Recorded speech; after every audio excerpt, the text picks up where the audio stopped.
이번 시간에는 나무목과 관련된 글자에 대해서 한자 학습을 쉽게 배울 수 있는 방법을 설명해 보도록 하겠습니다. 나무목입니다. 나무목. 일반적으로 나무가 세워져 있는 모양, 나무가 서 있는 모양, 가로수가 서 있는 모양이라고 하는데 뭐 그렇게 생각하셔도 되고요. 한자사랑의 파자 분석법에 의해서 이 글자를 풀이해 보도록 하겠습니다. 가운데가 열십입니다. 가운데가 열십. 열십이죠. 그 다음 나무가 두 개 붙어 있죠. 나눌 8입니다. 또는 8입니다. 어떻게 되어 있습니까? 많은 것들이 나누어져 있는 이런 얘기입니다. 많은 뿌리가 나누어지는 식물은 나무다라는 얘기죠. 일단 아랫부분이라고 보면 되겠죠. 아랫부분에 열십자 아랫부분에 많은 것이 나누어져 있는, 뿌리가 나누어져 있는 것은 나무다라는 얘기입니다. 이유는 간단하겠죠. 바람에 불어서 넘어지지 않고 가뭄이 오면 물을 빨아 당겨 오려면은 뿌리가 많아야 되겠죠. 그래서 나무목입니다. 그러면 이 나무목자만 정확히 이해하고 있다면은 아주 짧은 시간에 많은 한자어를 습득할 수 있다는 것을 보여드리도록 하겠습니다. 육해야. 육해야. 자, 나무목입니다. 목욕할 목입니다. 유해지. 삼수변이죠. 물수변입니다. 물수변, 나무목. 물수변, 나무목. 변이라고 하는 것은 좌측에 세워지는 푸수를 말하는 거죠. 그러면 반대편에는, 오른편에는 방이라고 합니다. 외우는 방법은 변방이라고 하면 됩니다. 변방. 좌측에는 변, 우측에는 방. 변방이라고 하는 것은 국가와 국가 사이의 경계선을 말하겠죠. 지금 현재 보면은 우리나라인 경우에는 북한과 남한을 경계시키는 저기 38선. 그렇죠. 그 부분이 경계 뭐였죠? 금방?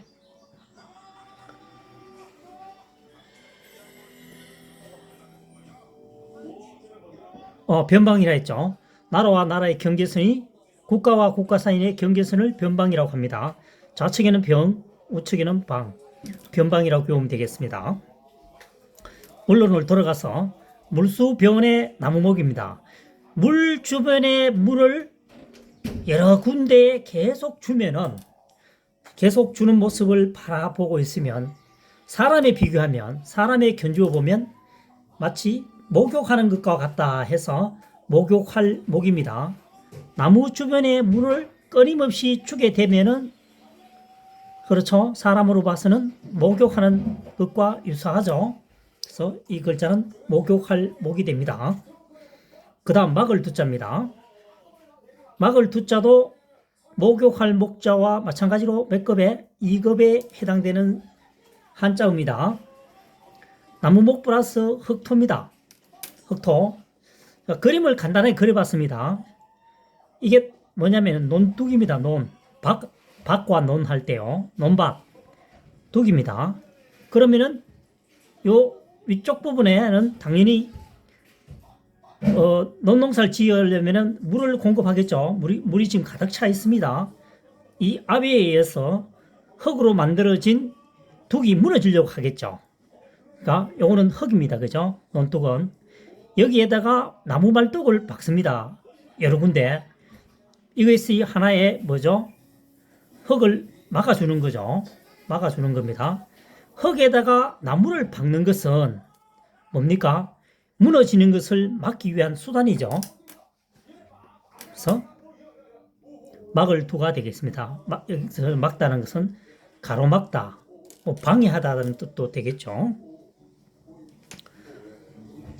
흙에 나무 말뚝을 박아서 무너짐을 막는다. 이런 얘기입니다. 그래서 막을 두가 되겠습니다. 그래서 이것은 방천이라고 하죠. 방천. 둑을 쌓는 것을 방천이라고 합니다. 방천, 막을 방, 내천이죠.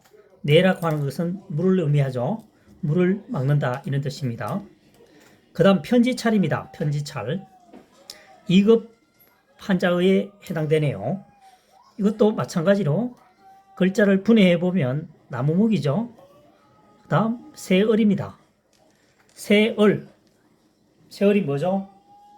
하늘을 나르는 새를 의미합니다.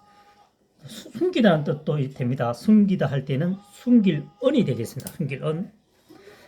자, 편지라고 하는 것은 나무로 만든 상자 속에 숨겨서 나무에 숨겨서 이런 얘기죠.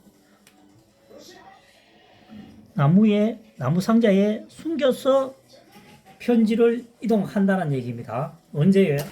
현재 말고 과거에. 이유는 간단하겠죠. 편지라고 하는 것은 공개할 수 없는 내용이 예나 지금이나 많겠죠. 편지 내용이 받는 사람보다도 상대편, 다시 말해서 적군에게 먼저 읽혀지면 상황이 완전히 역전이 되겠죠. 그래서 편지를 숨겨서 나무에 숨겨서 옮겼다 이런 얘기입니다. 편지찰이 되겠습니다. 그 다음에 몇 자입니다. 2급에 해당하는 한자네요. 낫이라고 하는 것은 낱개 하나하나를 말하는 겁니다. 글자를 분석해 보면 나무목이죠. 나무목. 그 다음 우측비에 칠복입니다. 나무를 친다는 거죠. 나무를 쳐서 낱개를 센다. 이런 의미인데 간단한 그림을 그려보겠습니다. 산에 소나무가 있습니다. 평지가 아니고 가파르겠죠. 그리고 일정한 형식에 의해서 자라진 것이 아니고 제멋대로 자라져 있습니다. 정확한 숫자를 파악하려면 어떻습니까? 나무를 가지고 치면서 나무에다 뭔가 치면은 어떻게 됩니까? 나무 친 것을 확인할 수 있게끔 뭔가를 날인을 하겠죠. 그렇지 않으면 하루 종일 세워도 계속 헷갈리게 되어 있습니다. 나무를 치면서 날인을 하여 그 숫자를 정확히 파악한다. 그래서 매가 되겠습니다. 낫은 하나하나를 얘기하는 겁니다. 뭡니까? 2023년 현재 시점에서 한자사랑의 파자 분석법입니다.